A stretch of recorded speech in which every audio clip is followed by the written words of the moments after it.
صل علی محمد وآل یہ تھوڑا سا آگے ہو محمد. سکتا، یہاں سے آگے ہو سکتا. بس ٹھیک. اللہم صل علی محمد وآل محمد وعجل فرجہ. بسم اللہ الرحمن الرحیم. الحمدللہ الذی جعلنا من المتمسکین بولایت امیر المؤمنین. اللہم ایاک نعبد و ایاک نستعین. الصلاۃ والسلام تحیۃ والاکرام علی اشرف الانبیاء والمرسلین وأولادہ الطیبین الطاہرین المعصومین.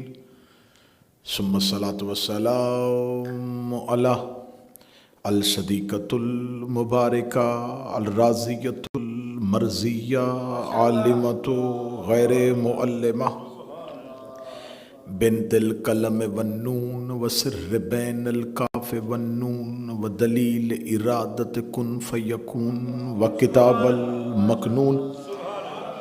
آیت اللہ العظمیٰ وزوجت آیت اللہ الکبریٰ محافظۃ النبوہ وناشرۃ ولایہ. ام الکتاب ام القرآن ام الانوار ام الائمہ ام المعصومین ام العلوم ام الہدی ام الحسن ام الحسین ام المحسن ام العباس و ام ابیہا السیدہ فاطمۃ الزہراء صلی ولعن اللہ تعالی علی اعدائہم اجمعین. اما بعد فقد قال حق سبحانہ تعالی فی کتابہ المجید وفرقان الحمید. بسم اللہ الرحمن الرحیم. ومن یطع الرسول فقد اطاع اللہ. بلندتر صلوات.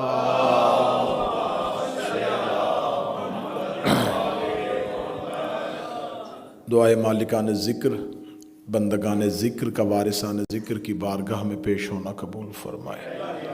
آقا زادی اس عبادت کا بہتر سے بہتر اجر عطا فرمائے. ان مجالس کا اہتمام و انصرام کرنے والے فروغ ازا اس کے جتنے بھی متعلقین ہیں مولا ان کی توفیقات میں اضافہ فرمائے. ان مجالس میں شرکت کرنے والوں کی جتنی بھی حاجات ہیں شہزادی اپنی بارگاہ میں قبول فرمائے. جو امیدیں حسرتیں لے کے ذکر سیدہ میں آتے ہو اس ذکر میں اٹھنے سے پہلے جو ہمارے حق میں بہتر ہے نبی کی بیٹی کے حق کا واسطہ وہ قبول فرمائے. آقا زادی ہمارا شمال سیدہ کے طرفداروں میں امیر المومنین کے پیروکاروں میں اور مولا حسین کے عزاداروں میں فرمائے. آقا وارث زمانہ کے ظہور میں تاجیل فرمائے. دعاؤں کی قبولیت کے لیے ممکنہ حد تک بلند صلوات تلاوت فرمائے. اللہم صلی علی محمد. اجازت ہے ذکر شروع کیا جا سکے. سلسلہ گفتگو آج اپنی تیسری نشست میں داخل ہو رہا ہے. ان مجالس کا موضوع سورہ مبارکہ النساء کی وہ آیہ کریمہ جس میں خدا اپنی اور اپنے رسول کی اطاعت کا حکم دے رہا ہے. اور اسی آیت کے ضمن میں ہماری مسلسل گفتگو اس بات پہ ہو رہی ہے کہ سیدہ صلوات اللہ علیہا کی زندگی صرف ایک شخصیت نہیں بلکہ ایک تحریک ہے. سیدہ کی شہادت کے اندر وہ سیدہ کی تحریک کے راز چھپے ہوئے ہیں جسے دشمن تو انحراف کرتا ہے لیکن ان سے محبت کرنے والے بھی بہت کم ہیں جو اس تحریک کی معرفت رکھتے ہیں. کوئی بھی تحریک تب تک نہیں ہوتی جب تک اس کا محرک نہ ہو. جس نے اس تحریک کو چلانا ہو اس کا ہونا تحریک سے پہلے محرک کا ہونا ضروری ہے. دوسری وجہ تحریک کے لیے کسی نہ کسی مقصد کا ہونا ضروری ہے. نہ بغیر محرک کے تحریک چلتی ہے، نہ بغیر مقصد کے تحریک چلتی ہے. محرک نہیں ہوگا تو تحریک کون چلائے گا؟ مقصد نہیں ہوگا تو کس لیے چلائے گا؟ پھر اس مقصد کو پانے کے لیے اگر کوئی قربانیاں دی جاتی ہیں تو وہ قربانیاں ذات کی نہیں ہوتی، مقصد کے لیے ہوتی. بچوں کو سمجھانے کے لیے آسان مثال دوں کہ جب پاکستان کو علیحدہ ملک بنایا گیا تو یہاں محرک تھا قائد اعظم، مقصد تھا آزادی، اور تحریک تھی تحریک پاکستان. پھر اس تحریک کے اندر جتنی بھی شہادتیں ہوئیں، جتنی بھی قربانیاں ہوئیں، انہیں یہ نہیں کہا جائے گا فلاں شخص کی قربانی، فلاں شخص کی قربانی، انہیں کہا جائے گا تحریک آزادی کی قربانی. جناب سیدہ نے رسول کے فوراً بعد ایک تحریک کا آغاز کیا. میرا خیال ہے کہ آپ انتہائی عمدہ طریقے سے سن رہے ہیں تو یہیں پہ نتیجہ دینا چاہیے. سیدہ کی تحریک اتنی آفاقی تحریک تھی کہ اسی تحریک کے ایک نقطے کا نام کربلا ہے. اس تحریک کا آغاز جس کی قربانیاں کربلا میں ہوئیں، جس کی قربانیاں بغداد میں ہوئیں، جس کی قربانیاں آج تک ہو رہی ہیں، ان تمام قربانیوں کی جو سب سے پہلی محرکہ تھی وہ رسول کی بیٹی تھی، جس نے اس آفاقی تحریک کا آغاز کیا تھا. تو آپ ایام فاطمیہ میں جناب سیدہ کی مظلومیت سن کے ماتم کر کے تحریک سیدہ کو اتنا مختصر نہ کیجئے گا کہ سیدہ کی تحریک گھر سے لے کے دربار تک تھی. نہیں، سیدہ کی تحریک گھر سے دربار تک نہیں ہے، سیدہ کی تحریک اب قیامت تک چلے گی. تو اب جو بات میں نے پہلے کہی، غیر شیعہ نے تو سیدہ کے مقصد کو سمجھا ہی نہیں، انہوں نے تو سیدہ کی اس تحریک کو مانا ہی نہیں. لیکن جنہوں نے سیدہ کو مانا انہوں نے بھی تحریک کو مختصر کیا. تو اگر کسی تحریک کو مختصر کر دیا جائے تو بھی اس تحریک کے ساتھ ظلم بھی ہے اور زیادتی بھی ہے. آئیے اس تحریک کا دو نقطے میں پڑھ چکا اور آج ہم تیسرے نقطے کی جانب جائیں گے. رسول اللہ نے اپنے آخری حج کے موقع پہ حجۃ الوداع پہ ایک عالمگیر خطبہ ارشاد فرمایا اور اس میں رسول اللہ نے قیامت تک کے لیے اسلام کے تمام مسائل اور تمام احکامات بیان کر دیے. اور اس کے بعد رسول اللہ نے صرف وہ احکامات ہی بیان نہیں کیے بلکہ رسول اللہ نے اپنے بعد اپنے جانشین اور پھر اس کے بعد آنے والے جانشینوں کا تذکرہ بھی کر دیا. یہیں رسول کے اس خطبے کے بعد آیت قرآنی آ گئی، الیوم اکملت لکم دینکم، آج کے دن ہم نے اس دین کو مکمل کر دیا. میں نے کل کی مجلس میں کہا تھا کہ ہم پہ اعتراض کرنے والا یہ کہتا ہے کہ جب نبی کاغذ قلم مانگ رہے تھے تو جب آیت آ گئی تھی کہ ہم نے دین مکمل کر دیا ہے تو کس چیز کی ضرورت تھی نبی کو لکھوانے کی؟ دین تو مکمل ہو چکا ہے. آپ نے شاید آیت پوری نہیں پڑھی. خدا اس آیت میں کہہ رہا ہے واللہ یعصمک من الناس، اللہ تمہیں انسانوں کے خطرے سے بچائے گا. رسول نے احکامات بتائے تھے، خطرہ ابھی باقی تھا. میں نے پہلی مجلس میں پڑھا کہ رسول اللہ نے تاکید کی، حکمن کہا، زور دے کے کہا، واجب کی نیت سے کہا کہ جاؤ کرے اسامہ میں.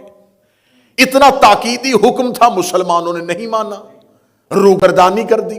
پھر میں نے کل کی مجلس میں پڑھا کہ رسول نے اگلا حکم دیا کہ مجھے کاغذ قلم دو تاکہ میں کچھ لکھ کے دوں.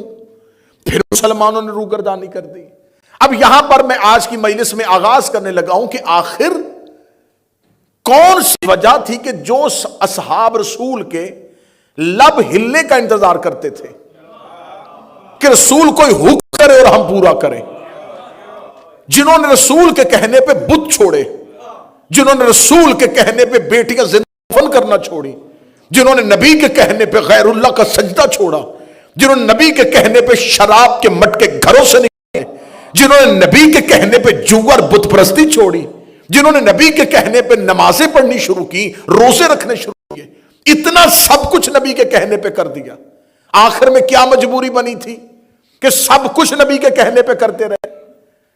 بت چھوڑنا زیادہ مشکل تھا کاغذ قلم دینے سے۔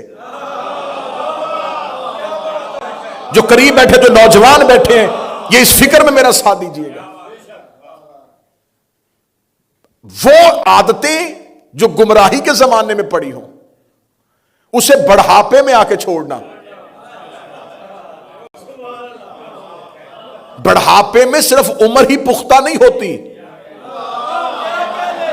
عادتیں بھی پختہ ہو جاتی۔ ان پختہ عادتوں کو چھوڑنا یہ مشکل تھا بجائے کسی لشکر میں چلے جانے کے، شاہ صاحب کاغذ قلم دینے کے۔ تو آخر ان مسلمانوں نے اتنی باتیں نبی کی مانی تھی، یہ باتیں کیوں نہیں مانی؟ اس کو سمجھنے کے لیے میری قوم کے بچوں ہمیں پیچھے جانا پڑے گا، کہ آخر ہمیں تھوڑا پیچھے جا کے دیکھنا پڑے گا کہ کون سا ایسا واقعہ رونما ہوا ہے جس کی وجہ سے جو ساری باتیں مان رہے تھے اب کوئی بھی نہیں مان رہے۔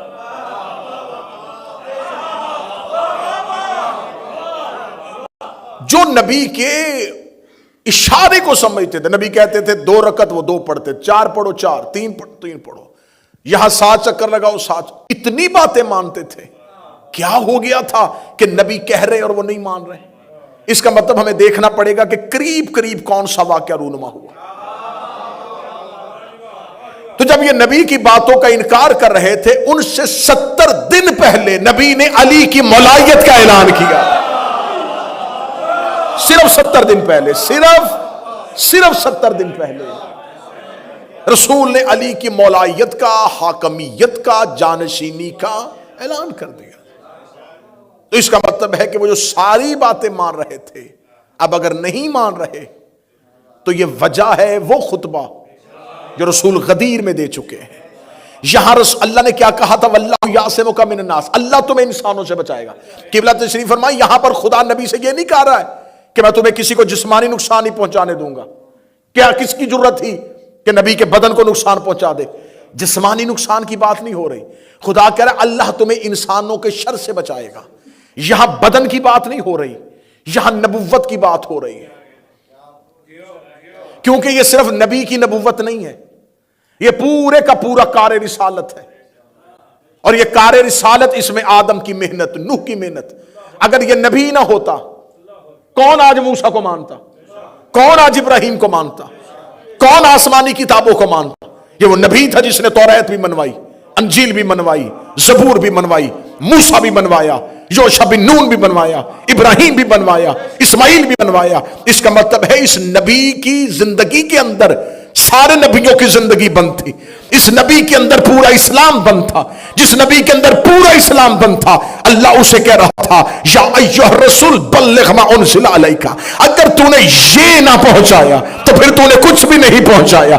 اس کا مطلب ہے کہ ولایت علی سے صرف رسول اللہ کی رسالت خطرے میں نہیں جا رہی، آدم کی نبوت خطرے میں ہے، ابراہیم کی محنت خطرے میں ہے، یہ 1.25 لاکھ انبیاء کی محنت خطرے میں ہے۔ خدا کہہ رہا ہے کہ اگر تو نے یہ نہ کیا تو کچھ بھی نہ کیا، یہ نہ کیا تو کچھ بھی نہ کیا۔ یہ فرق ہے نبی میں اور امت میں۔ اللہ نبی کو کہتا ہے اگر یہ نہ کیا تو کچھ بھی نہ کیا، جو نہ کرنے سے اللہ کہہ رہا ہے کہ تو نے کچھ بھی نہیں کیا، امت نے سب کچھ کیا بس وہ نہیں کیا۔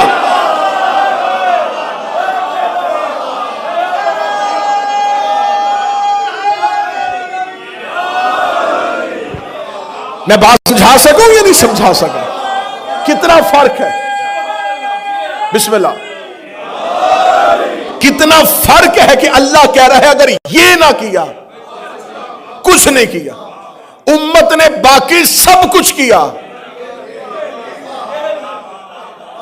وہ نہیں کیا جس کی وجہ سے اللہ کہہ رہا ہے کچھ بھی نہیں کیا۔ اب خدا کہہ رہا ہے کہ میں تمہیں بچاؤں گا۔ اس کا مطلب ہے کہ کار رسالت بند ہے ولایت علی میں۔ تقریریں ختم ہو رہی ہیں، دن تھوڑے رہ گئے ہیں. اس کا مطلب ہے کہ دین پورا بند ہے نظام ولایت کے ساتھ، کیونکہ اللہ نے اب نبی کوئی نہیں بھیجنا. اب آگے امامت کا سلسلہ شروع ہو. اب جو اللہ پہنچا چکا ہے یہ نافذ کرنے کا وقت ہے. ولایت ہے، نبوت کا کام ہے صرف پہنچانا، امامت کا کام ہے اس کو نافذ کرنا.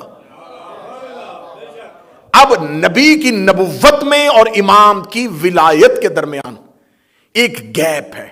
نبی کہہ رہا ہے کہ جس نے اس نظام کو نہیں مانا اس نے کچھ بھی نہیں مانا.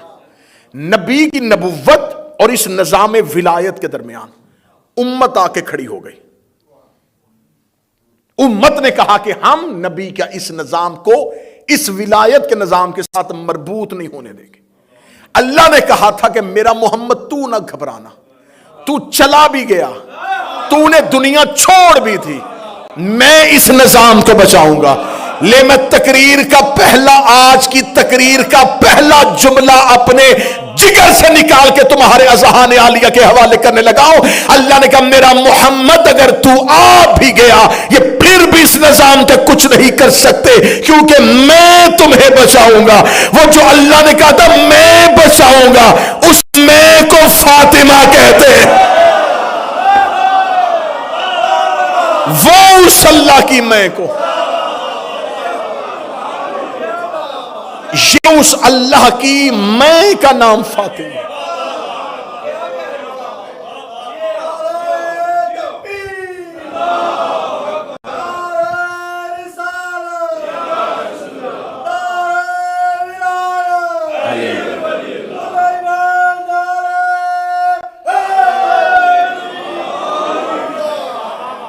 اس میں کا نام فاطمہ. اللہ نے اللہم صلی علی محمد، اللہ نے اس فاطمہ کے ذریعے وعدہ اللہ نے کیا، پورا زہرا نے کیا. میں تحریک سیدہ پڑھ رہا ہوں، میں انقلاب زہرا پڑھ رہا ہوں. خدا نے کہا تھا میں بچاؤں گا، اس میں کے وعدے کو پورا کرنے کا. قبلہ اعظم ولایتی صاحب تشریف فرما ہے، رونق مجلس ہیں.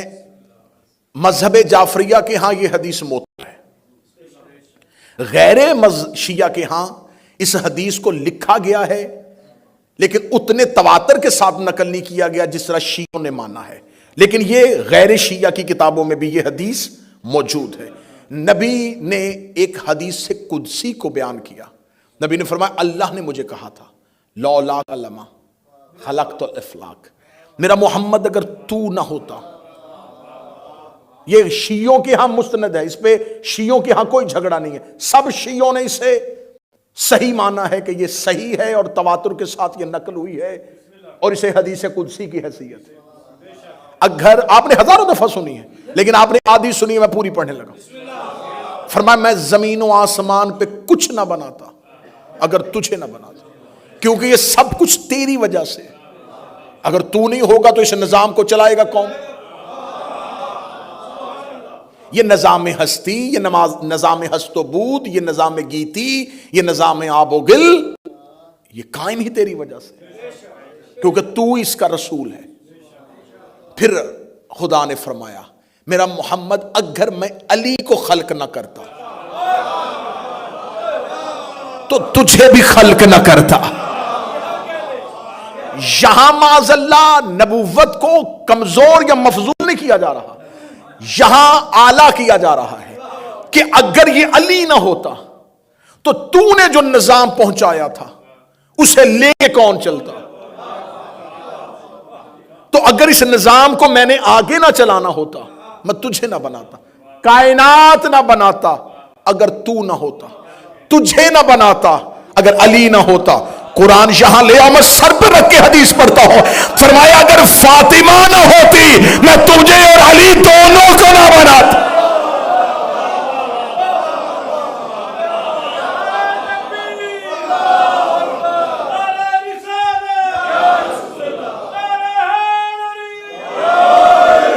لما خلقتما لما خلقتما، میں تم دونوں کو نہ بناتا اگر زہرا کو نہ بنا، اس لیے کہ تو نے پہنچانا ہے، علی نے نافذ کرنا ہے، زہرا نے بچانا ہے۔ اس کا مطلب ہے کہ اس کائنات میں زہرا کی حیثیت ایک بیٹی کی نہیں، ایک زوجہ کی نہیں، ایک ماں کی نہیں، بی بی کو اللہ نے وہ منصب دے کے بھیجا ہے جس سے اس نے نبوت کو بھی بچانا ہے اور امامت کو بھی بچانا ہے۔ تحریک سیدہ سنیے گا، انقلاب زہرا سنیے گا، یہ ہے مشن زہرا، یہ ہے سیدہ کو زمین پر اتارنے کا مقصد۔ اس وجہ سے اللہ نے زہرا کو زمین پر اتارا تاکہ وہ اس نظام کو بچا سکے۔ اب آئیے تاریخ کا سفر کرتے ہیں کہ بی بی نے اس نظام کو بچایا کیسے۔ نبی نے پہنچا دیا اور اعلان کر دیا کہ یہ نظام اب آگے چلے گا۔ امت اس نظام کے سامنے آ کے کھڑی ہو گئی کہ یہ جو تو نے غدیر میں کہا ہے نا، ہم اس نظام کو نافذ نہیں ہونے دیں گے۔ اب نبی کا کام تھا صرف پہنچانا، اب اگلے آنے والے امام کا کام تھا کہ اسے نافذ کرنا ہے۔ اب امت کے سامنے نبی نہیں آیا، جو بیٹھے ہیں موضوع سننے کے لیے وہ چل رہے ہیں، جو موضوع سن رہے ہیں وہ چل رہے ہیں۔ اب امت کے سامنے نبی نہیں آئے، علی نہیں آئے، اب اسی نے آنا تھا جس کے ذمے تھا بچانا۔ اچانک دربار میں نہیں گئی،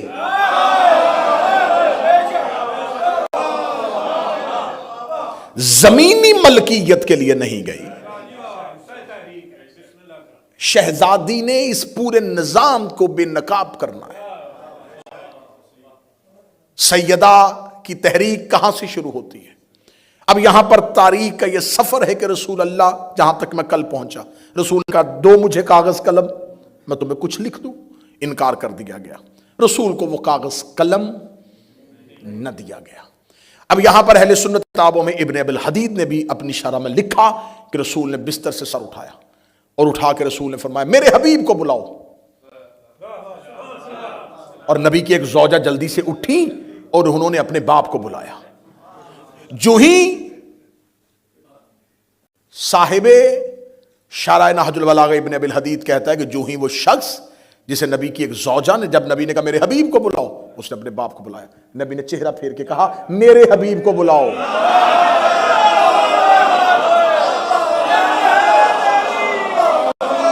میں شرح نہج البلاغہ سے پڑھ رہا ہوں، ابن ابی الحدید معتزلی سے پڑھ رہا ہوں۔ یا بائیں جانب سے دوسری پیغمبر کی زوجہ اٹھی، انہوں نے اپنے باپ کو بلایا، نبی نے سارا آسمان کی طرف کر کے کہا کوئی میرے حبیب کو بلا۔ جب دونوں بزرگ شرمندگی سے حجرے سے نکل رہے تھے، زہرا نے دروازے پہ کہا یا علی بابا بلا رہے ہیں، یا علی آپ کو بابا بلا رہے ہیں۔ حق وہ ہے جو غیر کی زبان سے نکلے، آپ کو بابا بلا رہے ہیں۔ رسول اللہ نے مولا علی کو بلایا اور رسول اللہ نے اپنے دونوں ہاتھ بستر پہ بیماری کی وجہ سے لیٹے ہوئے تھے، رسول اللہ نے شدت مرض کو چھوڑا اور اپنے دونوں ہاتھ مولا علی کے بلا تشبیہ کاندھوں پر رکھے، کاندھوں پر رکھنے کے بعد اپنی چادر کو اپنے اور علی کے سر کے اوپر دیا، اور جو انہوں نے نہیں لکھا تھا وہ علی کو سنایا۔ کوئی بندہ بیٹھا ہے جو محنت کی قدر کر سکتا ہو؟ جو لکھا نہیں گیا تھا وہ علی تک پہنچایا۔ کافی دیر نبوت اور امامت ایک دوسرے کے ساتھ یوں ہی بغل گیر رہی۔ آخر مولا امیر المومنین نے رسول کو سہارا دے کے رسول کا سر مبارک تکیے پر رکھا۔ یہاں پر ایک مجھے روایت کا اور پوسٹ مارٹم کرنا ہے کہا جاتا ہے جی نبی نے آخری وقت میں ایک صحابی جس کا نام ابو بکر ابن قحافہ تھا، اسے اپنی جگہ پہ مصلی عبادت پہ نماز جماعت کی امامت کے لیے کھڑا کیا تھا۔ بڑی خندہ پیشانی سے جملے سنیے گا، بڑے یقین سے سنیے گا، بڑے اعتماد سے سنیے گا۔ آپ کا نوکر، میں نے اسپیشلائزیشن ہی اسی کام کے لیے کی ہے۔ انہی چیزوں کو ہم بڑے آرام سے ایسی میٹھی دوائی دیں گے جی۔ انہیں کھڑا، غصہ ہم نے نہیں کرنا، ناراض ہم نے نہیں ہونا۔ کیوں؟ اچھا، رسول اللہ نے انہیں کیا دیا جی؟ رسول اللہ نے انہیں اپنی زندگی میں اپنے مصلی پہ کھڑا کر دیا۔ واحد ایک نص ہے خلافت کو بچانے کے لیے۔ جب بھی کسی سے پوچھا جائے کہ ان کی خلافت کی دلیل، ایک واحد یہ نص ہے جو لے کے آتے ہیں کہ ان کی خلافت کی نص یہ ہے کہ رسول اللہ نے انہیں اپنی زندگی میں اپنے مصلی پہ کھڑا کیا تھا۔ ٹھیک ہے، ہم آپ کی اس نص کو تسلیم کرتے ہیں۔ آپ یہ بتائیں کہ کیا آپ کے پاس وہی دین ہے جو نبی نے دیا تھا؟ سنو، جی ہمارے پاس وہی دین ہے۔ اگر آپ کے پاس وہی دین ہے تو کیا آپ کے مذہب میں امام جماعت کی کوئی شرط ہے؟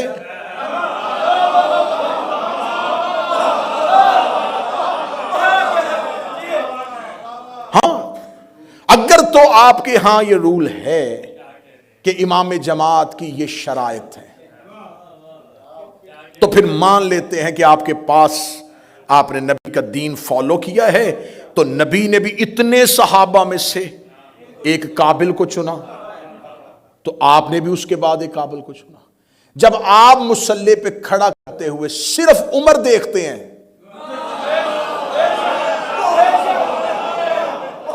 کوئی قابلیت نہیں دیکھی جاتی، صرف ہمارے ہم مذہب جعفریہ میں پیش نماز کی شرطیں ہیں، ہم شرائط پوری ہوں تو مصلی پہ کھڑا کرتے ہیں، جہاں بغیر شرطوں کے 2 رکعت کا پیش نماز نہیں رکھتے، امام کیسے بنا سکتے تھے؟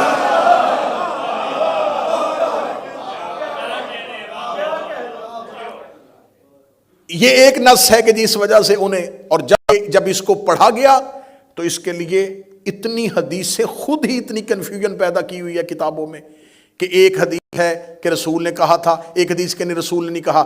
رسول کے اس وقت حجرے میں عبداللہ ابن زمان کھڑا تھا، رسول نے اسے کہا کہ کون ہے جو مسلمانوں کو جماعت کروائے گا، تو وہ باہر گئے اور باہر جا کے اس نے ان کو کھڑا کر دیا، اور بعد میں اس نے کہا کہ مجھے تو رسول نے کہا ہی نہیں تھا، میں نے اپنی مرضی سے آپ کو کھڑا کیا تھا۔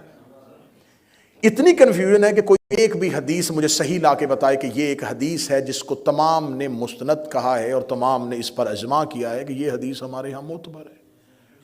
7 سے زیادہ حدیثیں تو میں بیان کر سکتا ہوں۔ کوئی حدیث نبی کی بیوی کی بیان کر رہی ہے، وہ کہہ رہی ہے کہ نہیں مجھے کہا گیا تھا۔ تو ایک نبی کی بیوی کو جب کہا گیا، حضرت عائشہ سے کہا گیا کہ تو میرے مصلی پہ کس کو کھڑا کر، اس نے کہا کہ نہیں میں اپنے باپ کو اس لیے نہیں کھڑا کر سکتی کیونکہ وہ نرم دل ہیں، جب آپ کی جگہ پہ کھڑے ہوں گے تو وہ روئیں گے اور رونے کی وجہ سے وہ نماز اونچی آواز میں نہیں پڑھا سکیں گے۔ یہ حدیث اہل سنت کی کتابوں میں آئی ہے۔ ہاں، اس طرح بھی حدیث آئی ہے، میں ساری بیان کر دوں۔ اس طرح بھی حدیث آئی ہے، اس طرح بھی روایت آئی ہے کہ اس لیے انہیں کھڑا نہیں کیا گیا کہ انہوں نے کہا کہ وہ روئیں گے اور رونے کی وجہ سے ان کے حلق سے آواز نہیں نکلے گی اور مسلمان نماز کیسے پڑھا سکے۔ پھر مختلف جگہوں پہ مختلف قسم کی روایتیں آئیں، کوئی ایک روایت تو آئی نہیں، کوئی ایک نص تو آئی نہیں جس پہ ہم دلالت کر سکیں، ہم اسے مان سکیں کہ اس وجہ سے۔ اچھا، آپ کہتے ہیں کہ انہیں رسول نے تجویز کیا تھا، تو جس رسول نے اپنے بعد میں بڑی اہم بات نوٹ کروانے لگا، جس نبی نے اپنے بعد اپنے جانشین کا فیصلہ امت کے حوالے کیا تھا، اس نے مصلی پہ نماز پڑھانے والے امام کا امت کے حوالے کیوں نہیں کیا؟ نبی کو چاہیے تھا، نبی کہتے کہ جاؤ جا کے خلیفہ تو بعد میں تم نے میرا چننا ہے، تو مسجد میں کھڑے ہو کے جس کو تم لوگوں نے چننا ہے اسے مصلی پہ کھڑا کر دو۔ اچھا، 2 رکعت کی نمازیں پڑھانے کے لیے تو نبی فیصلہ کرے کہ کون جائے گا۔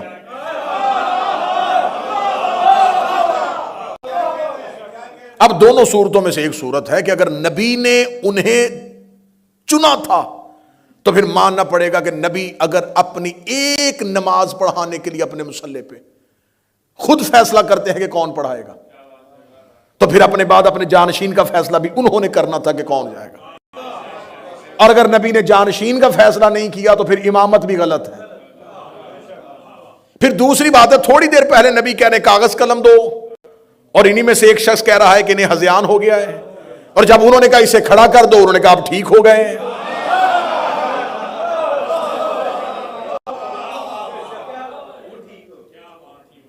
پھر تھی اگلی دلیل کہ کیا نبی کی زندگی میں ساری ہی نبی کی غیر موجودگی میں نمازیں وہ پڑھاتے تھے؟ جب رسول سفر پہ جاتے تھے تو ہر نماز تو نبی نے، جب رسول مدینہ سے چلے جاتے تھے کسی نہ کسی سفر میں جاتے تھے، اتنے غزوات کے اندر رسول گئے تو اپنے بعد رسول کسی نہ کسی کو تو کھڑا کر کے جاتے تھے کہ تم میرے بعد مدینے کے لوگوں کو نماز پڑھانا. تو پھر چاہیے تو وہ سارے ہی آتے. بھئی اگر خلیفہ بننے کی شرط یہی ہے کہ جسے نبی نے اپنی زندگی میں مصلح دیا ہو تو سب سے پہلے ابن مکتوم کو آ جانا چاہیے تھا کہ مجھے نبی کہہ کے گئے تھے کہ تو بھی نماز پڑھا. سارے وہ صحابی آ جاتے جنہیں نبی نے اپنی زندگی میں کہا تھا کہ تم نماز پڑھا دو. تو پھر یہ فیصلہ آخری والے پہ کیوں ہوا؟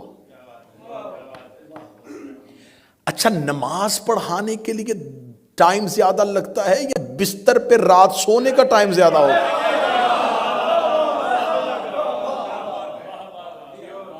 جو 10 منٹ کے لیے نماز کے لیے مصلی پہ آئے اس کے لیے شرط ہو گئی کہ یہ نص ہے خلافت کی، تو جسے اپنے بستر پہ لٹایا تھا. اچھا، مسلمانوں کے آگے نماز پڑھانا یہ زیادہ آسان کام ہے، مشکل کام ہے، یا سورہ توبہ لجا کے مشرکوں کو سنانا یہ مشکل کام ہے؟ تو یہی صحابی لے کے گئے تھے، آدھے رستے میں علی نے پکڑی ہے. ہاں، ابن عیسی نے لکھا ہے، اسحاق نے لکھا ہے، تمام مورخین نے لکھا، آدھے رستے میں گئے تھے یا پیچھے سے علی گئے. فرمایا رسول نے حکم دیا یہ مجھے دے. کیوں؟ رسول نے تو مجھے بھیجا ہے. فرمایا رسول نے کہا تو اس کی تبلیغ نہیں کر سکتا کیونکہ یہاں پر اللہ نے مشرکین کی مذمت کی ہے.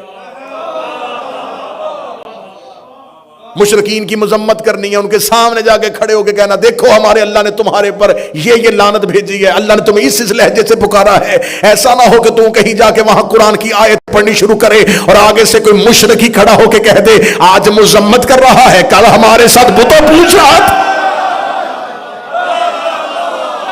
مذمت وہ کرے گا جس نے زندگی میں کبھی سے. تو اب یہ کوئی دلیل نہیں ہے. اس کے اوپر اتنی دلائل ہیں کہ اگر میں موضوع کو اس طرف لے کے جاؤں گا تو صرف اسی ایک نص کو ختم کرنے کے لیے دلائل کا انبار ہے کہ ان کا مسلح کھڑا ہونا خلافت کی دلیل نہیں ہے.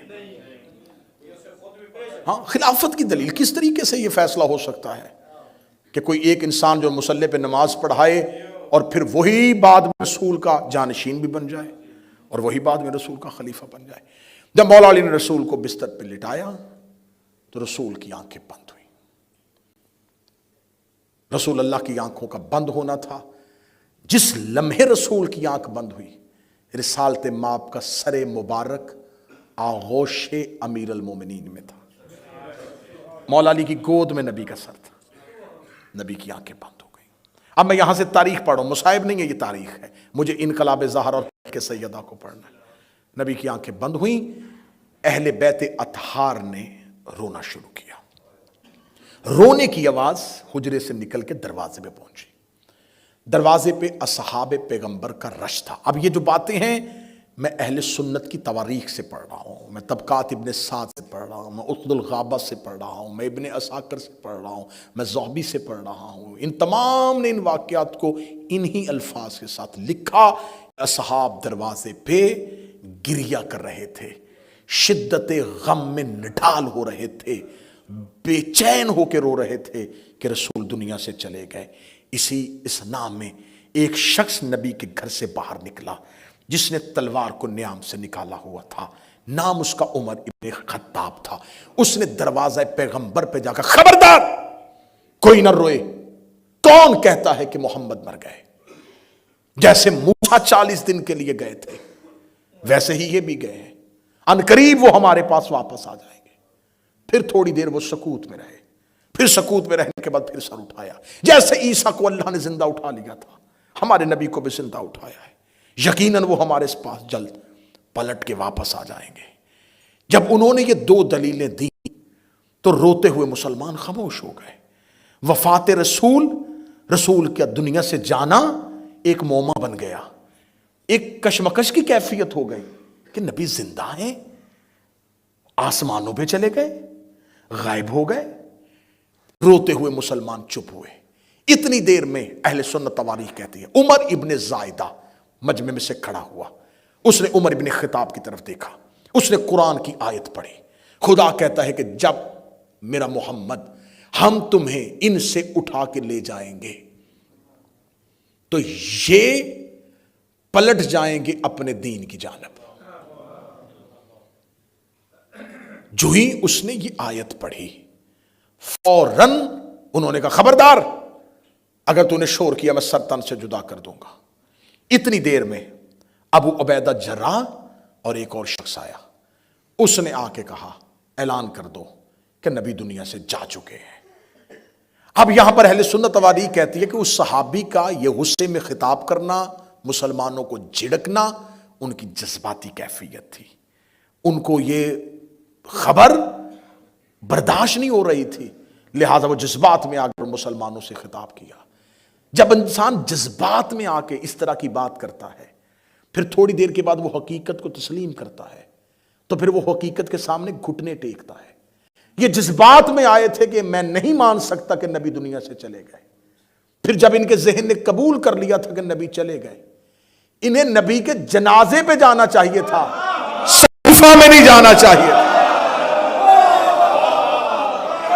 یہ کیسے جذبات ہیں، یہ کیسے جذبات ہے میرا مسلمان بھائی، جو نبی کے دروازے پہ تو نبی کی محبت میں تھے، پھر اس کے بعد یہی کھڑے تھے یا کسی نے خبر دی تم یہاں بحث کر رہے ہو۔ وہاں سقیفہ بنی سعدہ میں انصار جو مدینہ کے رہنے والے باشندے تھے، انہوں نے اکٹھے ہو کے اپنا امیر چننا شروع کر دیا۔ یہ لوگ دروازہ پیغمبر سے دوڑے، سقیفہ بنی سعدہ میں پہنچے۔ جب سقیفہ بنی سعدہ میں پہنچے تو اس وقت انصار نے سعد بن عبادہ انصاری کو اپنا امیر منتخب کر لیا تھا، جو انصاریوں میں سے سب سے زیادہ بزرگ تھے اور بوڑھا تھا۔ اسے اٹھا کے بھی نہیں لے کے آئے تھے، وہ اتنا ضعیف تھا کہ اسے بستر پہ لایا گیا تھا، اور اسے سقیفہ بنی سعدہ میں اپنا انصار نے امیر منتخب کر لیا تھا۔ اسی اسنا میں یہ لوگ سقیفہ میں پہنچے، اور پہنچنے کے بعد کہا کیا کیا تم نے؟ انصار نے کہا ہمیں خبر پہنچی تھی کہ نبی دنیا سے چلے گئے، لہذا ہم نے اپنا امیر منتخب کر لیا ہے۔ اسی لفظ کو سننے کے بعد عمر ابن خطاب نے واپس جواب دیا تم کون ہوتے ہو نبی کے بعد اپنا امیر منتخب کرنے والے؟ انصار کے ایک شخص نے جس کا نام منذر تھا، اس نے آواز دے کے کہا ہم اس لیے ہیں کہ تم لوگ ہجرت کر کے آئے تھے، ہم نے تمہیں گھر دیے تھے، ہم نے اپنے مال میں سے حصہ دیا تھا، ہم نے تمہیں رہنے کی جگہ دی تھی، تمہیں تمہارے وطن والوں نے نکالا تھا، ہم نے تمہیں وطن دیا، ہم نے تمہیں گھر دیا۔ اسلام میں سب سے زیادہ حصہ ہماری قربانیوں کا ہے۔ اگر ہم تمہیں وطن نہ دیتے تم کیسے اسلام بناتے؟ ہم تمہیں گھر نہ دیتے تم کیسے آج دیندار بنتے؟ لہٰذا ہمارا حق بنتا ہے کہ نبی کے بعد امیر ہم میں سے ہوگا۔ اتنا کہنا تھا یا اسی صحابی نے آواز دے کے اسی لہجے میں کہا خبردار، نبی کی، اب یہ جملہ سنیے گا، نبی کی وصیت ہے کہ میرے بعد میرا جانشین میرے گھر میں سے ہوگا، تو کیونکہ ہم قریش میں سے ہیں۔ اب ان جملوں کو ذہن میں رکھیے گا، کل آپ کو جناب زہرا کی تقریر سناؤں گا، جناب زہرا کا احتجاج سناؤں گا، اس وقت یہ جملے میں دہراؤں گا، اور اگر آپ نے اس وقت سنے ہوں گے تو اس وقت آپ کو لطف آئے گا۔ انہوں نے کہا رسول نے کہا تھا کہ میرے بعد میرا خلیفہ میرے گھر میں سے ہوگا، تو کیونکہ ہم اہل قریش ہیں، ہم رسول کے اس خاندان سے ہیں، ہم قریش میں سے ہیں، تو رسول کے بعد جانشین ہم میں سے ہوگا۔ اتنا جملہ کہنا تھا۔ جب انہوں نے یہ لفظ کہا تو اب یہاں پر انصار نے رزسٹ نہیں کیا، تھوڑا سا سرنڈر کیا۔ انہوں نے کہا پھر ایسے کرتے ہیں، ایک امیر تم منتخب کر لو، ایک ہم منتخب کر لیتے۔ یہاں پر مورخین کہتے ہیں اگر انصار یہ ڈھیلا پن نہ دکھاتے، یہاں یہ کام نہ کرتے، تو مہاجرین کی ضرورت نہیں تھی کہ وہ انصار سے امارت واپس لے لیتے۔ جب انہوں نے خود ہی انہیں ایک آپشن دے دیا کہ ایسا کرو، ایک امیر تم میں سے، ایک ہم میں سے، فوراً اس صحابی نے تقریر کرتے ہوئے کہا یہ کیسے ہو سکتا ہے، امت ایک ہو امیر دو ہو جائیں، لہٰذا میں نہیں سمجھتا کہ تم میں سے امیر ہو، امیر ہم میں سے ہوگا۔ کون امیر ہوگا یہ کہنا تھا۔ انہوں نے ساتھ کھڑے ہوئے صحابی جس کا نام عبداللہ ابن عثمان ابن عامر تھا، جسے لوگ ابو بکر کہہ کے یاد کرتے ہیں، اس کا ہاتھ پکڑا اور پکڑ کر بلند کیا، فرمایا رسول کے خاندان میں سے بھی ہے، رشتہ داری بھی ہے، بزرگ بھی ہیں، معتبر بھی ہیں، میں بھی اس کی بیعت کرتا ہوں، تم بھی اس کی بیعت کرو۔ یہاں پر یہ تقریر یہاں تک پہنچی تھی یا سب سے پہلے ابو عبیدہ جرح نے اپنا ہاتھ اٹھایا، اس کے ہاتھ پہ دے کے اس کی بیعت کر لی۔ اس کے بعد عبد الرحمن ابن عوف مکی آیا، اس نے اپنا ہاتھ اٹھایا، اس کے ہاتھ میں دیا اور بیعت کر لی۔ اس کے بعد نعمان ابن بشیر انصار میں سے آیا، یہ سعد بن عبادہ انصاری کا سگا چچا زاد بھائی تھا، لیکن حسد کی تھی، آپس میں مخالفت تھی، انصار نے ذاتی مخالفت کا بدلہ لیا، فوراً آ کے اس کے ہاتھ پہ بیعت کر لی۔ جب نعمان ابن بشیر نے بیعت کی تو انصار کے نوجوانوں نے آ کے بیعت کرنی شروع کر دی۔ وہاں پر مسلمان ایک دوسرے کے ساتھ دست و گریبان ہونا شروع ہو گئے، حتیٰ کہ سعد بن عبادہ انصاری کو سقیفہ بنی سعدہ کے اندر، اہل سنت طریق کے لفظ پڑھ رہا ہوں، حرف پڑھ رہا ہوں اہل سنت طریق سے، سعد بن عبادہ انصاری جیسے بوڑھے صحابی کو ٹھڈوں کے ساتھ مارا گیا، اسے لاتوں کے ساتھ مارا گیا، اسے زخمی کیا گیا، اس کا بیٹا قیس اپنے باپ کو گھسیٹ کے ان سے بچاتا ہوا اپنے گھر واپس لے کے گیا۔ آخری لمحے تک سعد بن عبادہ انصاری نے بیعت نہیں کی تھی خلیفہ کی، پھر اس نے مدینہ چھوڑ دیا تھا اور رستے میں تھا اور اس کو کہیں سے ایک تیر آیا تھا جو اس کے سینے پہ لگا اور یہ موقع پہ مر گیا۔ آج تک مورخ کہتے ہیں کہ سعد بن عبادہ انصاری کو جنوں نے مارا تھا۔ ہاں آج تک ہر طریقے میں ہے کہ جنوں نے مار دیا، کیونکہ اس کے قاتل کا نہیں پتا کہ کہاں سے تیر آیا اور لگا اور یہ مر گیا۔ تو جب تیر پھینکنے والا کوئی نہیں تھا تو پھر ہم یہ طے کر لیا کہ اس کو جنوں نے مارا تھا۔ یہ کہتے اس کو جنوں نے مارا تھا، یہ ہمیں پتا ہے کہ کنوں نے مارا تھا، یہ ہمیں پتا ہے کہ اسے کنوں نے مارا تھا، کس نے مارا تھا، کس کا تیر تھا، اگلی تقریروں میں شاید نام بھی آ جائے کہ کون تھا وہ تیر پھینکنے والا۔ آخر سعد بن عبادہ انصاری کو زخمی حالت میں اس کا بیٹا قیس لے کے وہاں سے چلا گیا۔ یہ حالت ہو رہی ہے سقیفہ میں، یہاں مہاجر انصار ایک دوسرے کو گالیاں دے رہے، ایک دوسرے کے گریبان پکڑ رہے، قبالی تعصب کی وجہ سے لڑائی شروع ہو رہی۔ ادھر رسول کے گھر میں حالت کیا ہے؟ حضرت عبداللہ ابن عباس، حضرت عباس ابن عبد المطلب، فضل ابن عباس، قسم ابن عباس، علی ابن ابی طالب رسول کو غسل دے رہے ہیں۔ میں فضائل پڑھ رہا ہوں ابھی تک، رسول کو غسل دیا جا رہا ہے۔ جب رسول کا غسل مبارک مکمل ہو گیا، مولا علی نے حکم رسول کے مطابق رسول کو کفن دیا، کفن مبارک مرتب ہو گیا، کفن دیا جا چکا۔ جب رسول کی تکفین مکمل ہو گئی تو اب آیا رسول کے جنازے کا وقت۔ اب یہاں اصحاب پریشان تھے کہ رسول کا جنازہ کون پڑھائے گا۔ آخر وہ جو گھر کے اندر موجود تھے انہی میں سے ایک نے پوچھا، یا علی رسول کا جنازہ، نماز جنازہ آپ پڑھائیں گے؟ علی نے فرمایا کس میں اتنی صلاحیت ہے کہ وہ نبی کے آگے کھڑا ہو سکے؟ نبی کی زندگی میں کوئی نبی کے آگے کھڑا نہیں ہو سکتا، اور نبی کے جانے کے بعد کوئی نبی کے بدن پہ امامت نہیں کر سکتا۔ کیونکہ آج بھی ہم جو نماز جنازہ پڑھتے ہیں، اگر آپ اس کی تکبیروں کا اردو اور انگلش ٹرانسلیٹ دیکھیں تو یہ جنازے کی تکبیریں اس میت کے لیے دعا ہے، اس کی بخشش کی دعا ہے۔ تو کون ہوتا ایسا جو نبی کے جنازے پہ کھڑا ہو کے نبی کی بخشش کی دعا کرتا؟ پھر مولا علی سے پوچھا گیا، یا علی پھر کیا کریں؟ فرمایا ایک ایک کر کے رسول کے چہرے کی زیارت کرو، اور تمہارا نماز جنازہ یہ ہے کہ رسول کی میت پہ حاضر رہو، حاضر ہونے کے بعد اس آیت کو پڑھو، ان اللہ و ملائکتہ یصلون علی النبی یا ایھا الذین آمنوا صلوا علیہ وسلموا تسلیما۔ اس آیت کو دہراتے جاؤ اور نبی کے جنازے سے جاتے جاؤ، تمہارا نبی کے جنازے پہ حاضر ہو کے یہ درود پڑھ دینا ہی تمہارے لیے کافی ہے۔ یہاں یہ حالت ہو رہی تھی، اب وہاں ثقیفہ بنی سعدہ میں طے ہو گئی تھی خلافت، اسے جسے خلیفہ بنایا تھا لے کے مدینے کے بازار سے نکلے، جو شخص سامنے سے چلا رہا تھا اسے پتہ نہیں تھا، اس کا ہاتھ پکڑا، ہاتھ پہ رکھا، چل تیری بیعت ہو گئی، ادھر آ، بیعت ہو گئی۔ یوں یقین کیجئے میں بالکل حقائق پڑھ رہا ہوں، یوں جو سامنے آنے والا اسے پتہ ہی نہیں تھا کہ کیا ہو رہا ہے، انہیں یہی خبر نہیں تھی مدینے والوں کو کہ رسول دنیا سے چلے گئے ہیں، یہ سب کچھ کیا ہو رہا ہے، یہ مدینے میں بھگدڑ کیسی مچی ہوئی ہے۔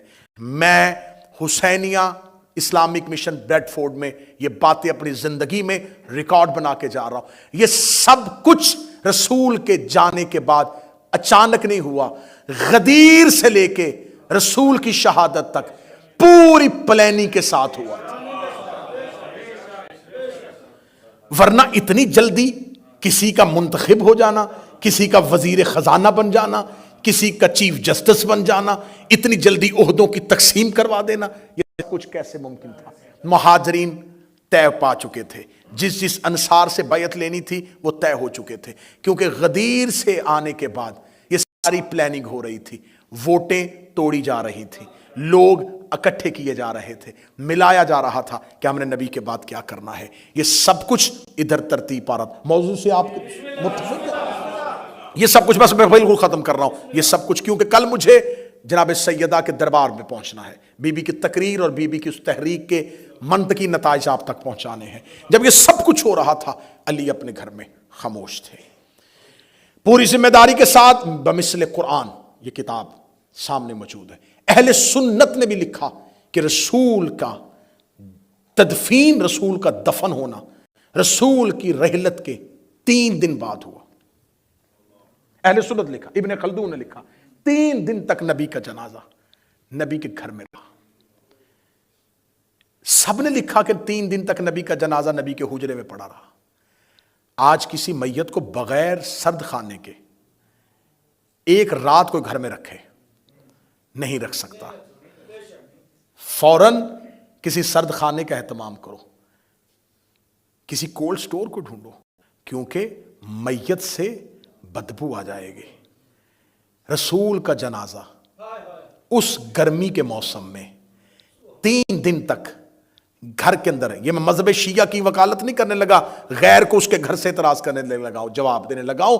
جس نبی کا جنازہ گرمی کے عرب کے تپتے ہوئے موسم میں 3 دن اپنے گھر میں پڑا رہا، اس سے بخار میں ہذیان کیسے ہو سکتا؟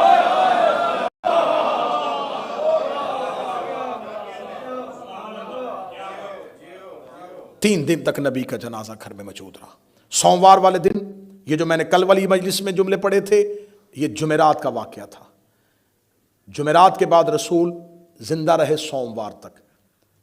سوموار کو منڈے رسول کی شہادت ہوئی، اس کے بعد منگل کا پورا دن، منگل کی پوری رات، بدھ کا پورا دن، بدھ کی پوری رات، بدھ اور جمعرات کی درمیانی رات علی نے رسول کو حجرے میں دفن کیا۔ 3 دن تک مسلمان نہ رسول کے گھر آئے، میں رسول کے جنازے پہ آئے۔ اب مہاجرین اور انصار متفق ہو چکے تھے۔ اب تیسری ایک مدینے کی بڑی طاقت تھی، ایک پاورفل طبقہ تھا جسے کہا جاتا تھا بنی امیہ۔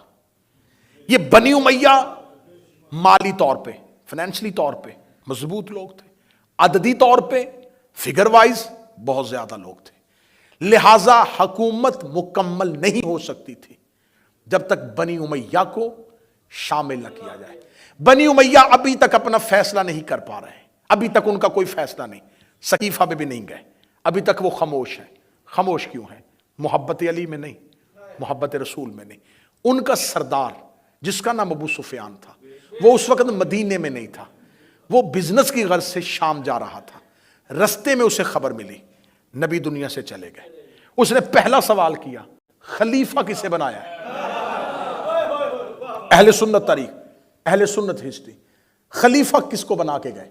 اس نے کہا کہ اصحاب نے انہیں کاغذ قلم نہیں دیا تھا، اور بعد میں سقیفہ بنی سعدہ میں عبداللہ ابن عثمان ابن عامر ابو بکر ابن قحافہ اسے مسلمانوں کا خلیفہ بنا دیا۔ اس نے تیز رفتار سواری، گھوڑا یا اونٹ، دوڑایا مدینے کی طرف، سر پٹ دوڑا، مدینے میں پہنچا۔ علی رسول کو دفن کر چکے تھے، اب امیر المومنین رسول اللہ کی قبر مبارک میں بیٹھے ہوئے ہیں یا مسجد نبوی میں بیٹھے ہوئے ہیں۔ یہ مدینے پہنچتا ہے، مدینے پہنچتے ہی ایک ایک حرف میں ریکارڈ کروا رہا ہوں تاکہ ہم دنیا سے چلے بھی جائیں تو نسلوں تک یہ اثاثہ محفوظ رہے، یہ حقائق محفوظ رہیں جو اس چار دیواری سے محفوظ کروائے گئے تھے۔ جو ہی یہ پہنچتا ہے مدینے، یہ پہنچتا ہے کہ حضرت عباس ابن عبد المطلب کہاں ہے، رسول کا چچا کہاں ہے، کیونکہ وہ بزرگ تھا اور یہ بھی مکہ کا رہنے والا تھا، بوڑھا تھا۔ اس کا حضرت عباس کا ہم اثر ہونے کی وجہ سے اس پوچھا حضرت عباس ابن عبد المطلب کہاں، حضرت عباس ابن مطلب کے پاس پہنچا اور جا کے کہنے لگا عباس یہ کیا، حرف حرف پڑھنے لگاؤں، شبلی نعمانی تک بھی ثابت کروں گا، ابن خلدون تک، جتنی تاریخ چاہو، میں کتابوں کے نام لے کے وقت ضائع نہیں کرنا چاہتا، لیکن ذمہ داری کے ساتھ یہ لفظ کہہ رہا ہوں۔ اس نے کہا عباس ابن مطلب یہ تم نے کیا کیا، بنی ہاشم اور بنی امیہ کے ہوتے ہوئے خلافت اتنے چھوٹے خاندان میں چلی گئی۔ لفظ سننا ابو سفیان کے، بنی تمیم اور بنی عدی کے لوگ اس قابل تھے جنہیں تم نے خلیفہ بنا دیا؟ کہاں تھی؟ کیوں نہیں علی نے مطالبہ کیا؟ حضرت عباس ابن عبد المطلب کیونکہ نہ نبی ہے نہ امام ہے، انہوں نے دیکھا بنو امیہ کا سردار اور علی کی طرفداری، کہنے لگے کیا کہنا چاہتا ہے تو ابو سفیان، کہنے لگا کہاں ہے علی؟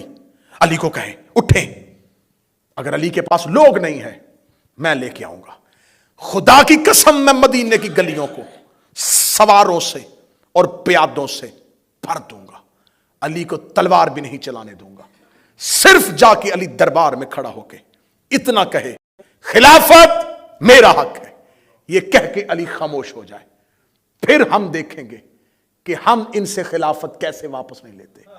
حضرت عباس نے جب اس کے جذبات دیکھے تو سمجھ گئے شاید دل میں محبت آ گئی ہے، شاید ان کے بغض میں کر رہے ہیں۔ حضرت عباس کے چہرے پہ مسرت آئی، کہا آؤ جلدی علی کے پاس جاتے ہیں۔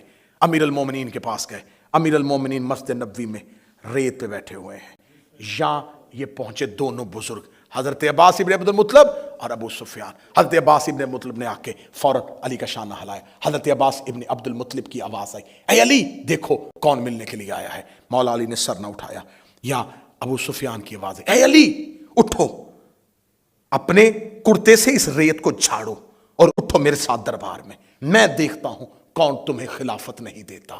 یہ جملہ کہنا تھا۔ حضرت عباس ابن عبد المطلب علی کا چہرہ دیکھ رہے تھے کہ اب علی بھی میری طرح حیران ہو گئے کہ ابو سفیان اور میرے حق کے لیے لڑے گا۔ یہ دیکھیں علی کیا جواب دیتے ہیں، یا مولا امیر المومنین نے یوں اپنے سر مبارک کو بلا تسبیح اٹھایا اور ابو سفیان کی طرف دیکھا، تو مسلمان کب سے ہو گیا؟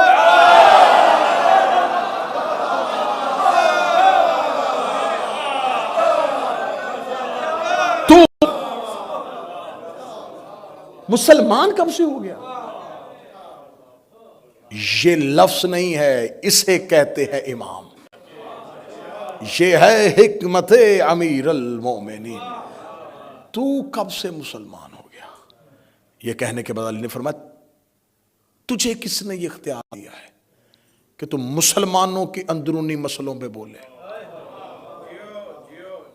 کیا چاہتا تھا؟ اس کے دل میں تھا علی کو سامنے لے کے جاؤں گا، یہیں پہ ایسی جنگ برپا کروں گا اسلام مدینے کے اندر ہی ختم، فتح کا لشکر لے کے مکے میں جا کے کہوں گا ختم کر آیا وہ جو مکے میں کے فتح کے جشن منا رہا تھا، وہ دیکھو چند سالوں بعد ہی مدینے میں سارے کا سارا اسلام ختم کر آیا۔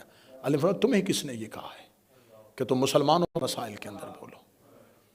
جب ابو سفیان بول رہا تھا تو لوگ کھڑے تھے پیچھے، علی کیا کہیں گے؟ اب یہاں مولا علی نے خطبہ دیا، مولا نے فرمایا ایھا الناس، اے لوگو، فتنے کی موجوں کو نجات کی کشتی سے کچل دو۔ پوری تقریر منت نہیں کی، یہ لفظ میرے نہیں ہیں، یہ لفظ میرے آقا علی کے ہیں، فتنے کی موجوں کو نجات کی کشتی سے کچل دو۔ یہ کہنے کے بعد علی کی آواز آئی، اگر میں اپنے حق کے لیے اٹھوں تو مجھے کہیں علی حکومت کا حریص ہے، اگر میں چپ ہو جاؤں تو پھر کہیں کہ علی ڈر گیا ہے۔ یہ کہنے کے بعد علی نے ابو سفیان کی طرف دیکھا، فرمایا ابو سفیان، جو پانی تو مجھے پلانا چاہتا ہے نا وہ بڑا گندلا ہے، جو لقمہ تو مجھے کھلانا چاہتا ہے نا یہ حلق سے اترنے والا نہیں ہے۔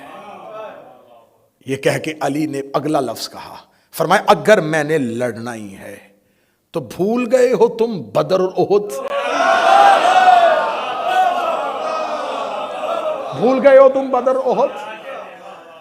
یہ کہنے کے بعد علی نے فرمایا، یہاں یہ جملہ جو آپ کو ممبر سے سنایا جاتا ہے یہ مولا علی نے ابو سفیان کے سامنے کہا تھا۔ علی نے فرمایا مجھے موت سے کیا ڈر، قسم ہے اس خدا کی، علی موت سے ایسے محبت کرتا ہے جیسے بچہ اپنی ماں کے سینے سے محبت کرتا ہے۔ علی کو موت سے کوئی ڈر نہیں، علی کو کوئی اندیشہ نہیں کہ علی موت پہ جا پڑے یا موت علی پہ آ پڑے۔ یہ جملے کہہ دیے مولا علی نے۔ اب یہاں پر بنی امیہ کا سردار سخت رنجیدہ ہوا، سازش تو کامیاب نہ ہوئی، علی تو اس سازش کا مہرہ نہ بنا۔ پھر یہیں سے اہل سنت تاریخ کہتی وہ گیا اور سیدھا دربار میں گیا، دربار میں جا کے کہنے لگا تمہیں کس نے ضرورت دی بنی امیہ کے مشورے کے بغیر خلیفہ بنو؟ انہوں نے کہا تمہارا ہی انتظار کر رہے تھے۔ کس چیز کا؟ امیر بنتے ہوئے انتظار کیا؟ انہوں نے کہا چھوڑ امارت کو، ہم یہ چاہتے ہیں بیت المال تیرے حوالے کر دے۔ یہیں سے بیت المال آج سے تیرا، جہاں چاہے مال تقسیم کر، جسے چاہے عہدے دے، جسے چاہے گورنر بنا۔ اب میرا سوال ہے اہل سنت مسلمانوں سے کیمرے کی موجودگی میں، جہاں تک دنیا میں آواز سنی جائے گی، بنی امیہ کی سازش دو لوگوں کے سامنے گئی، دونوں میں سے علی نے کیا جواب دیا اور ادھر سے کیا جواب ملا؟ اب بتاؤ اسلام کس نے بچایا تھا؟ اب یہ میری قوم کے بچے جو سوال کرتے ہیں، جو سوشل میڈیا پہ بیٹھتے ہیں، جن کو سوال پوچھا جاتا ہے تلوار علی نے کیوں نہیں اٹھائی، تلوار علی نے کیوں نہیں اٹھائی، تلوار علی نے کیوں نہیں اٹھائی؟ ان بچوں کو میں تاریخی اعتبار سے سمجھاؤں گا تو شاید جلدی نہ سمجھے۔ میں 1 یا 2 منٹ میں آپ کی زحمت تمام کر کے مصحف تلاوت کرنے لگا ہوں۔ اگر کسی جگہ پہ مثلا ہماری شیعہ قوم کے کہیں پہ کوئی کٹ ہو جائے کہ شیعہ حقوق کے لیے ایک تنظیم بننی چاہیے جو شیعہ حقوق کا خیال کرے، جو شیعہ رائٹس کے لیے بات کرے، جو شیعہ نوجوانوں کی تعلیم کے لیے، جو عزاداری کی ترویج کے لیے کام کرے، تو یہ سوچ بڑی اچھی ہوگی۔ جب یہ تنظیم بنے گی، اس تنظیم کے لیے ایک منشور لکھا جائے گا، ایک نصب العین لکھا جائے گا کہ اس تنظیم نے کیا کیا سب کام کرنے ہیں۔ جب یہ منشور لکھا جاتا ہے پھر عہدے بنائے جاتے ہیں کہ تم صدر ہو، تم نائب صدر ہو، تم جنرل سیکرٹری ہو، تم خزانچی ہو، تمہارے ذمہ یہ کام، تمہارے ذمہ یہ کام، تمہارے ذمہ یہ کام، اور کرنا کیا ہے؟ اس منشور پر عمل کرنا ہے۔ اب یہ منشور جہاں جہاں شیعہ رہتے ہیں ان تک پہنچاؤ، انہوں نے بتاؤ کہ ہم نے تنظیم کی تشکیل دے دی ہے، ہم اس حقوق کے لیے لڑیں گے۔ وہ منشور کی کاپیاں تقسیم ہو جاتی ہیں، تقسیم ہو کے گھروں تک پہنچ جاتا ہے۔ اسی تنظیم کا پہلا اجلاس ہوتا ہے، پہلے ہی اجلاس میں عہدوں پہ لڑائی ہو جاتی ہے، نائب صدر صدر کو مارنا شروع کر دیتا ہے، ایک دوسرے کے دستوں گریبان ہو جاتے ہیں، اتنی لڑائی ہوتی ہے کہ ایک دوسرے کو زخمی کر دیا جاتا ہے۔ خبر ہر شیعہ کے گھر پہنچ جاتی ہے، وہ جو تنظیم بنی تھی نا ان کی آج لڑائی ہو گئی ہے۔ وہ جو گھر میں منشور پڑا ہوتا ہے نا سب سے پہلے بندے اسے پھاڑتے ہیں۔ اب اس منشور کا کیا فائدہ؟ جنہوں نے بڑی محبت سے بنایا تھا یہ تو آپس میں لڑ پڑے۔ رسول اپنی زندگی میں اسلام یمن تک لے گئے تھے، قرآن مصر تک چلا گیا تھا، آیتیں دمشق میں پڑھی جا رہی تھی، انہوں نے نبی دیکھا نہیں تھا، صرف منشور گیا تھا۔ اگر انہیں خبر ہوتی کہ مدینے میں لڑائی ہو گئی ہے یہ اپنے گھروں میں قرآن جلا دیتے۔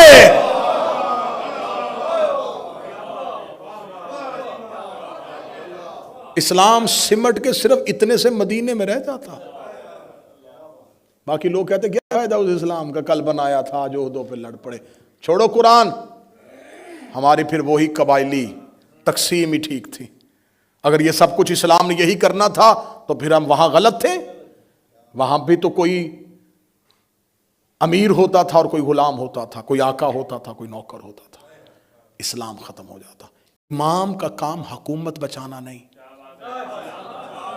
اسلام بچانا.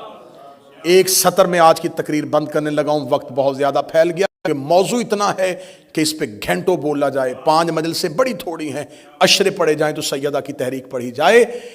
جس علی نے احد میں ٹوٹی ہوئی تلوار سے ہزاروں کو دوڑایا تھا، وہ مدینے میں چند بھگوڑوں سے خوف زدہ نہیں ہوا.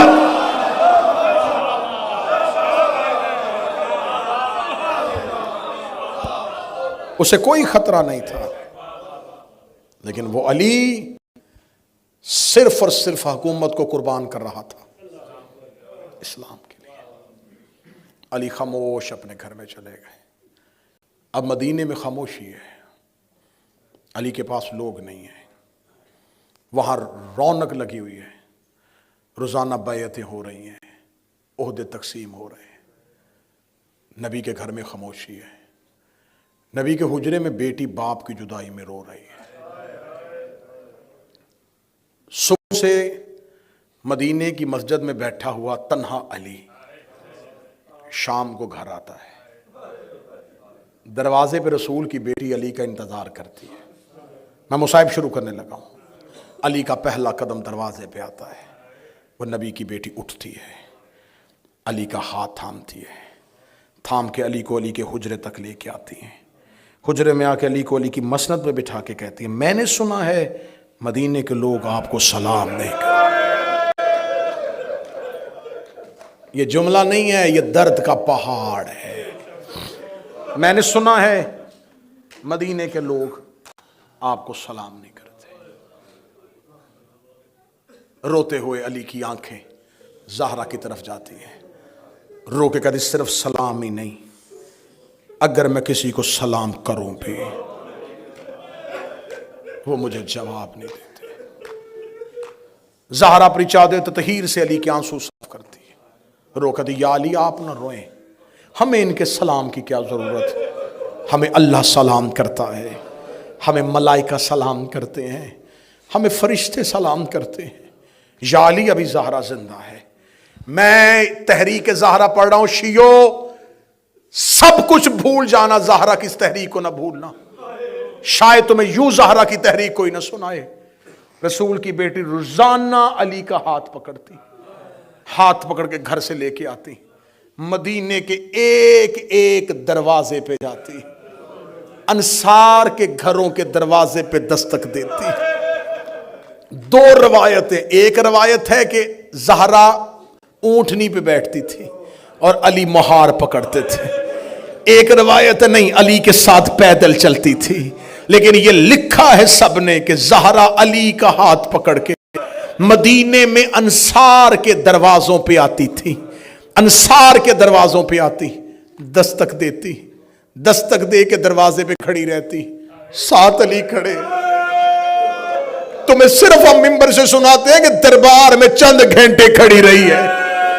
تم رو رو کے بے ہوش ہو جاتے ہو. صرف دربار میں نہیں کھڑی رہی، ہر انصاری کے دروازے پہ کھڑی رہی.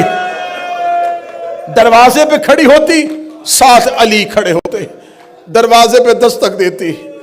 دستک دے کے جب اندر سے کوئی آواز نہیں آتی پھر علی کا چہرہ دیکھتی، دیکھتی شاید سو رہے ہو، پھر دستک دے دیتی. پھر علی کا چہرہ دیکھتی شاید کوئی کام کر رہے ہو، پھر تیسری بار سنت رسول پہ عمل کر کے دستک دیتی. دستک دے کے جب دروازہ نہ کھولے، دروازے کے قریب آ کے آہستہ سے آواز میں اس بندے کا نام لے کے کہتی عبداللہ ابن عامر تیرے دروازے پہ فاطمہ بنت محمد چل کے. ایک دروازہ نہ کھلتا، دوسرے دروازے پہ آتی، شبیب میں فاطمہ ہی ہوں. اگلے دروازے پہ آتی، نام لیتی، میں زہرا تیرے دروازے پہ آئی ہوں۔ علی سر جھکا کے زہرا کے پیچھے چلتے رہتے۔ میں منبر پہ کھڑا ہوں، میرا کام پڑھنا ہے، تمہارا کام رونا ہے۔ زہرا مدینے کی گلیوں میں رہتی اور لوگ دروازہ نہ کھولتے۔